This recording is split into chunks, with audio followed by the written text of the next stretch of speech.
জয় শিবধাম, জয় গুরুপীরানন্দের জয়। তো নতুন একটা ভিডিও নিয়ে এলাম, যেটা খুবই ইম্পর্টেন্ট, অনেকে জানতেও চেয়েছে এই বিষয়টা। তো দেখো, এখানে আমার শিবধামের ছবি প্রতিষ্ঠা হয়েছে, কিন্তু এখানে খুব ময়লা হয়ে গেছে আমার আসনগুলো। মানে এই যে ঠাকুরের যে প্রতিষ্ঠা করা আসনটা, ঠিক আছে, ওটা কিন্তু খুব ময়লা হয়েছে এবং শিবধামের ছবিটাও ময়লা হয়ে গেছে।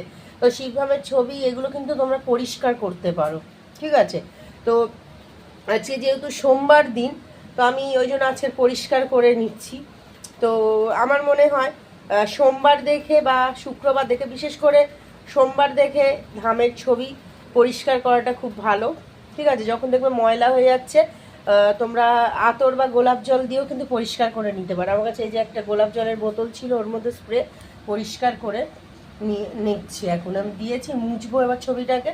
আর এইগুলো পরিষ্কার হয়ে গেলে আমি দেখাচ্ছি তোমাদেরকে। তো তোমরা তুলে কিন্তু পরিষ্কার করতে পারো, কারণ ঠাকুরকে ময়লায় রাখা কিন্তু উচিত নয়।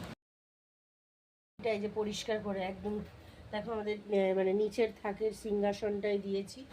আর এই যে রাধা কৃষ্ণ এখানটা, এটা অনেক আগে ধামের ছবি প্রতিষ্ঠা করেছিলাম, এই ছবি রয়েছে।